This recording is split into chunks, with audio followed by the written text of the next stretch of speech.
Peter Pan by J. M. Barrie. Chapter 1.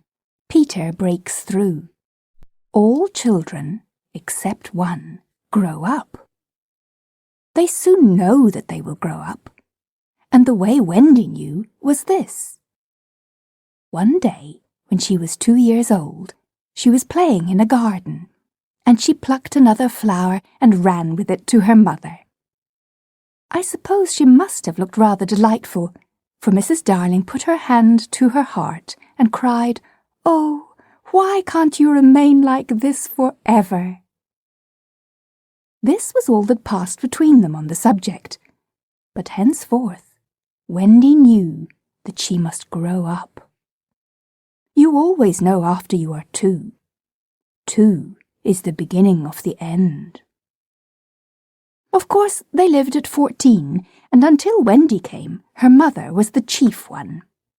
She was a lovely lady, with a romantic mind, and such a sweet, mocking mouth. Her romantic mind was like the tiny boxes, one within the other, that come from the puzzling East. However many you discover, there is always one more. And her sweet, mocking mouth had one kiss on it that Wendy could never get, though there it was, perfectly conspicuous, in the right-hand corner. The way Mr. Darling won her was this. The many gentlemen who had been boys when she was a girl discovered simultaneously that they loved her, and they all ran to her house to propose to her, except Mr. Darling, who took a cab and nipped in first, and so he got her. He got all of her, except the innermost box and the kiss. He never knew about the box, and in time he gave up trying for the kiss. Wendy thought Napoleon could have got it, but I can picture him trying and then going off in a passion, slamming the door. Mr. Darling used to boast to Wendy that her mother not only loved him, but respected him. He was one of those deep ones who know about stocks and shares. Of course, no one really knows, but he quite seemed to know, and he often said stocks were up and shares were down in a way that would have made any woman respect him. Mrs. Darling was married in white, and at first she kept the books perfectly, almost gleefully, as if it were a game.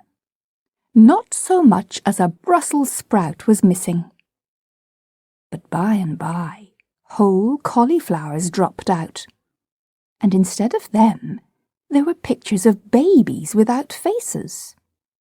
She drew them when she should have been totting up. They were Mrs. Darling's guesses. Wendy came first, then John, then Michael. For a week or two after Wendy came, it was doubtful whether they would be able to keep her, as she was another mouth to feed. Mr. Darling was frightfully proud of her, but he was very honourable, and he sat on the edge of Mrs. Darling's bed, holding her hand and calculating expenses, while she looked at him imploringly. She wanted to risk it, come what might, but that was not his way. His way was with a pencil and a piece of paper, and if she confused him with suggestions, he had to begin at the beginning again. "Now don't interrupt," he would beg of her. "I have £1.17 here and 2 6 at the office.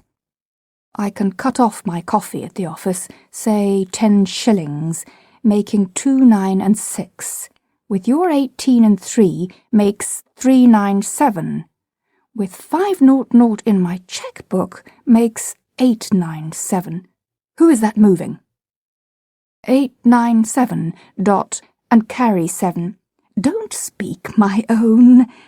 And the pound you lent to that man who came to the door, Quiet, child. Dot and carry child. There, you've done it. Did I say 997? Yes, I said 997.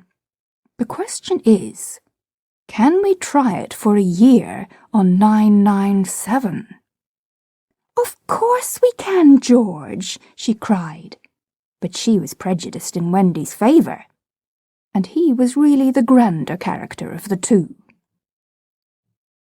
Remember mumps, he warned her almost threateningly, and off he went again.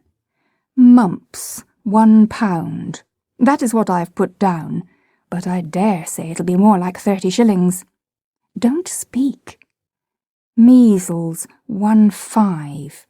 German measles, half a guinea, makes 2.15.6. Don't waggle your finger. Whooping cough, say 15 shillings. And so on it went, and it added up differently each time. But at last Wendy just got through, with mumps reduced to 12.6 and the 2 kinds of measles treated as 1. There was the same excitement over John, and Michael had an even narrower squeak. But both were kept, and soon you might have seen the 3 of them going in a row to Miss Fulsom's kindergarten school, accompanied by their nurse. Mrs. Darling loved to have everything just so, and Mr. Darling had a passion for being exactly like his neighbours, so of course they had a nurse. As they were poor, owing to the amount of milk the children drank, this nurse was a prim Newfoundland dog called Nana, who had belonged to no one in particular until the Darlings engaged her. She had always thought children important, however, and the Darlings had become acquainted with her in Kensington Gardens, where she spent most of her spare time, peeping into perambulators, and was much hated by careless nursemaids, whom she followed to their homes and complained of to their mistresses. She proved to be quite a treasure of a nurse. How thorough she was at bath time, and up at any moment of the night if one of her charges made the slightest cry. Of course, her kennel was in the nursery. She had a genius for knowing when a cough is a thing to have no patience with, and when it needs stocking around your throat. She believed to her last day in old-fashioned remedies like rhubarb leaf, and made sounds of contempt over all this new-fangled talk about germs and so on. It was a lesson in propriety to see her escorting the children to school, walking sedately by their side when they were well behaved, and butting them back into line if they strayed. On John's soccer days, she never once forgot his sweater, and she usually carried an umbrella in her mouth in case of rain. There is a room in the basement of Miss Fulsom's school where the nurses wait. They sat on forms, while Nana lay on the floor, but that was the only difference. They affected to ignore her as of an inferior social status to themselves, and she despised their light talk. She resented visits to the nursery from Mrs. Darling's friends, but if they did come, she first whipped off Michael's pinafore and put him into the one with blue braiding, and smoothed out Wendy and made a dash at John's hair. No nursery could possibly have been conducted more correctly, and Mr. Darling knew it. Yet he sometimes wondered uneasily whether the neighbours talked. He had his position in the city to consider. Nana also troubled him in another way. He had sometimes a feeling that she did not admire him.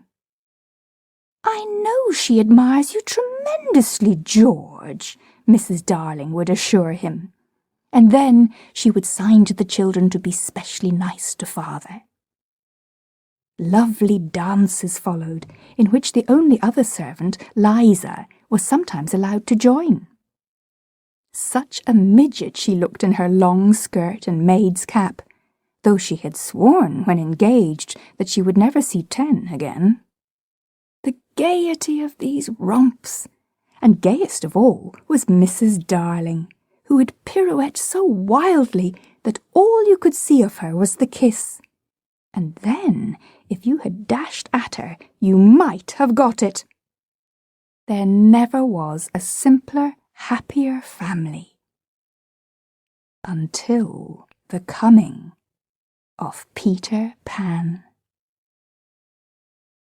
Mrs. Darling first heard of Peter when she was tidying up her children's minds.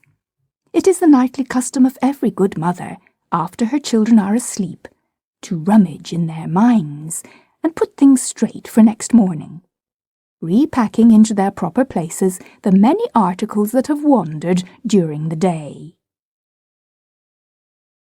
If you could keep awake, but of course you can't, you would see your own mother doing this, and you would find it very interesting to watch her. It is quite like tidying up drawers. You would see her on her knees, I expect, lingering humorously over some of your contents, wondering where on earth you had picked this thing up, making discovery sweet and not so sweet, pressing this to her cheek as if it were as nice as a kitten, and hurriedly stowing that out of sight. When you wake in the morning, the naughtiness and evil passions with which you went to bed have been folded up small and placed at the bottom of your mind, and on the top, beautifully aired, are spread out your prettiest thoughts, ready for you to put on. I don't know whether you have ever seen a map of a person's mind.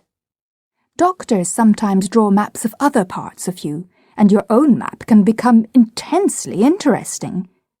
But catch them trying to draw a map of a child's mind, which is not only confused, but keeps going round all the time.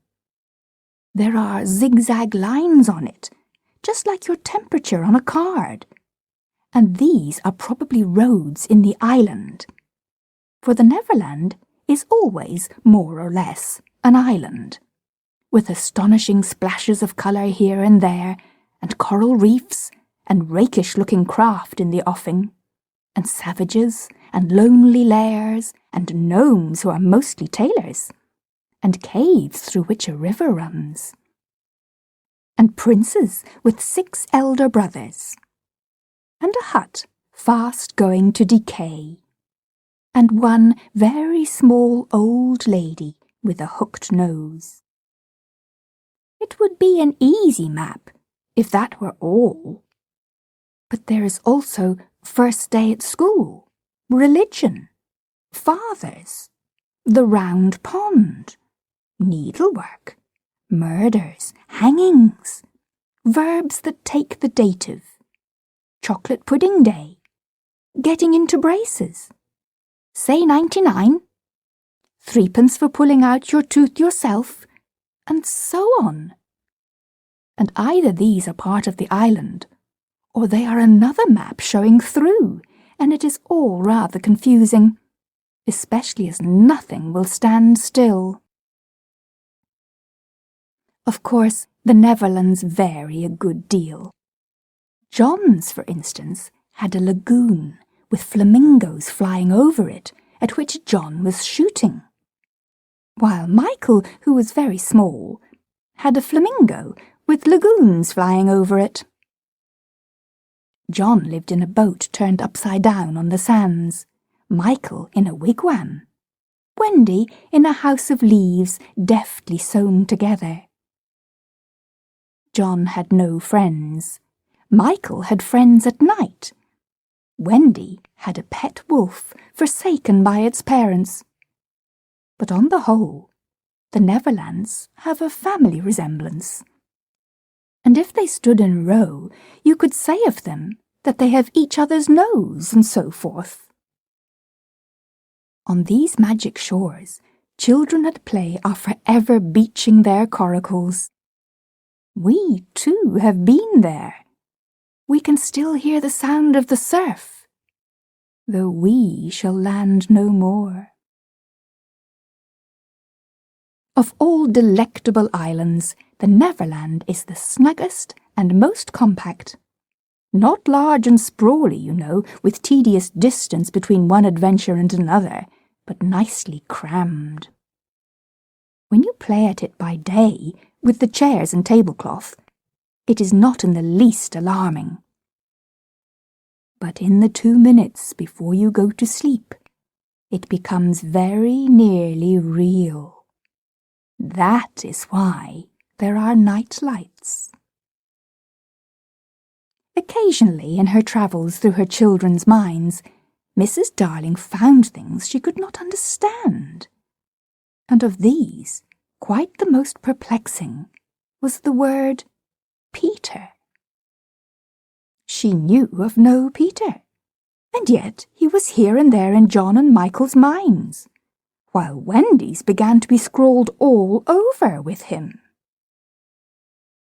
The name stood out in bolder letters than any of the other words, and as Mrs. Darling gazed, she felt that it had an oddly cocky appearance. "Yes, he is rather cocky," Wendy admitted with regret.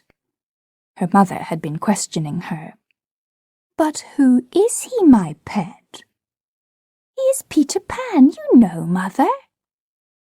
At first, Mrs. Darling did not know, but after thinking back into her childhood, she just remembered a Peter Pan who was said to live with the fairies. There were odd stories about him, as that when children died, he went part of the way with them, so that they should not be frightened. She had believed in him at the time, but now that she was married and full of sense, she quite doubted whether there was any such person. "Besides," she said to Wendy, "he would be grown up by this time." "Oh, no, he isn't grown up," Wendy assured her confidently, "and he is just my size." She meant that he was her size in both mind and body. She didn't know how she knew it. She just knew it. Mrs. Darling consulted Mr. Darling, but he smiled pooh-pooh. "Mark my words," he said, "it is some nonsense Nana has been putting into their heads. Just the sort of idea a dog would have. Leave it alone, and it will blow over." But it would not blow over, and soon the troublesome boy gave Mrs. Darling quite a shock. Children have the strangest adventures without being troubled by them. For instance, they may remember to mention, a week after the event happened, that when they were in the wood, they met their dead father and had a game with him. It was in this casual way that Wendy one morning made a disquieting revelation. Some leaves of a tree had been found on the nursery floor, which certainly were not there when the children went to bed, and Mrs. Darling was puzzling over them when Wendy said, with a tolerant smile, "I do believe it is that Peter again." "Whatever do you mean, Wendy?" "It is so naughty of him not to wipe," Wendy said, sighing. She was a tidy child. She explained in quite a matter-of-fact way that she thought Peter sometimes came to the nursery in the night and sat on the foot of her bed and played on his pipes to her. Unfortunately, she never woke, so she didn't know how she knew. She just knew. "What nonsense you talk, precious! No one can get into the house without knocking." "I think he comes in by the window," she said. "My love, it is 3 floors up." "Were not the leaves at the foot of the window, Mother?" It was quite true. The leaves had been found very near the window. Mrs. Darling did not know what to think, for it all seemed so natural to Wendy that you could not dismiss it by saying she had been dreaming. "My child," the mother cried, "why did you not tell me of this before?" "I forgot," said Wendy lightly. She was in a hurry to get her breakfast. Oh, surely she must have been dreaming. But on the other hand, there were the leaves. Mrs. Darling examined them carefully. They were skeleton leaves, but she was sure they did not come from any tree that grew in England. She crawled about the floor, peering at it with a candle for marks of a strange foot. She rattled the poker up the chimney and tapped the walls. She let down a tape from the window to the pavement, and it was a sheer drop of 30 feet, without so much as a spout to climb up by. Certainly, Wendy had been dreaming. But Wendy had not been dreaming, as the very next night showed. The night on which the extraordinary adventures of these children may be said to have begun. On the night we speak of, all the children were once more in bed. It happened to be Nana's evening off, and Mrs. Darling had bathed them and sung to them till one by one they had let go of her hand and slid away into the land of sleep. All were looking so safe and cosy that she smiled at her fears now and sat down tranquilly by the fire to sew. It was something for Michael, who on his birthday was getting into shirts. The fire was warm, however, and the nursery dimly lit by 3 night lights, and presently the sewing lay on Mrs. Darling's lap. Then her head nodded, oh, so gracefully. She was asleep. Look at the 4 of them. Wendy and Michael over there, John here, and Mrs. Darling by the fire. There should have been a 4th night light. While she slept, she had a dream.